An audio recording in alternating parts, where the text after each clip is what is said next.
Hi guys, welcome back our channel. ఈరోజు మన topic వచ్చేసి మన దృశ్యం 3 మూవీ ట్రైలర్ రియాక్షన్ అయితే చూద్దాం.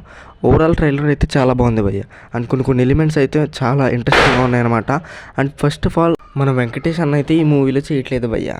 రీజన్ ఏంటంటే ఈ మూవీ ఆల్రెడీ ఆల్ లాంగ్వేజెస్లో గ్రాండ్గా రిలీజ్ అవబోతుంది. ఎందుకంటే మోహన్ లాల్ కూడా ఇందులో అయితే డబ్బి చేయడం జరిగిందనమాట. బట్ అందుకే మన వెంకటేష్ దగ్గుబాటి గారు అయితే ఈ మూవీని తప్పుకోవడం జరిగింది. ఇక్కడ ఈ ట్రైలర్ చూస్తుంటే మాత్రం కేసు అయితే ఇంకా సాల్వ్ అవ్వలేదనే తెలుస్తుంది భయ్య. అసలు పట్టుకుని నుంచున్నాడు అనమాట.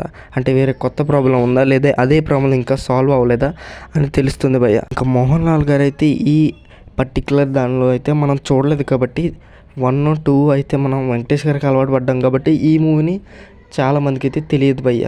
మరి చూడాలి ఎలా ప్రమోషన్ చేస్తారో ఏంటో. తెలుగులో అయితే చాలామంది అయితే దీనికి ఎక్స్పెక్టేషన్స్ అయితే అస్సలు లేవనే చెప్పాలి. కానీ రియాక్షన్ అయితే కొంచెం చూడడానికి బాగానే ఉంది, కోర్టు కేసు కానీ ప్రస్తుతం మోహన్ లాల్ గారు ఉన్న స్టేజ్ అయితే చాలా మార్కెట్ అయితే చాలా పడిపోయింది భయ్య. చూడాలి దీంతోనైనా కంబ్యాక్ వస్తుందో రాదో. బట్ ఈ పర్టికులర్ చూస్తుంటే మాత్రం కొన్ని సీన్స్లోనైతే ఇంకా కేసు అయితే సాల్వ్ అవ్వలేదని తెలుస్తుంది. అక్కడ ఒక డైలాగ్ ఉంటుంది లాస్ట్న, అంతా అయిపోయింది కదా అని చెప్తారు భయ్య. బట్ ఆయన అంటారు అయిపోయిందా అని, అంటే ఒక క్వశ్చన్ మార్క్ లాగా ఇంకా అవ్వలేదు ఇంకా ఉంది అని. మరి చూడాలి ఏం జరుగుతుందో, ఇంకా ఎంత ముందుకు తీసుకెళ్తారో మూవీనని. బట్ పర్టికులర్ కొన్ని షార్ట్స్ అయితే మనం ఎక్కడ చూసినట్టే ఉంది, అంత స్కారీగా లేవు.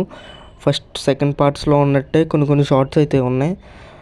అందులో ఇంకొక వర్డ్ అయితే ఉంటుంది భయ్య, వాళ్ళ నాన్న క్రిమినల్ అని వాళ్ళు అనుకోకూడదు. అంటే ఆయన ఇంకా ఏం చేస్తున్నాడు వాళ్ళ కోసం, ఒక ఫ్యామిలీ మ్యాన్ తన ఫ్యామిలీ కోసం ఏం చేస్తాడు అన్న టాపిక్ మీద అయితే ఈ మూవీ ఫుల్గా అయితే నడవబోతుంది. చూస్తుంటేనే తెలిసిపోతుంది భయ్య. ఫస్ట్ పార్ట్ సెకండ్ పార్ట్ మనం చూడాలి. బట్ ఇది ఇంకా కొంచెం బోరింగ్గా ఉంటుందేమో అనిపిస్తుంది. ఎందుకంటే చూసిననే కొంచెం ల్యాగ్ ఉంటుందేమో. ఒకవేళ ఇది కూడా హిట్ అయితే పార్ట్ 4 పార్ట్ 5 కూడా ఉందంట భయ్య.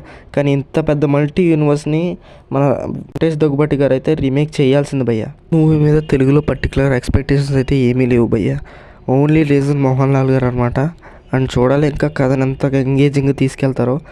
ఆడియన్స్ని అయితే థియేటర్కి రప్పించాలంటే ఏదో స్పెషల్ ఉండాలి భయ్య మూవీలో.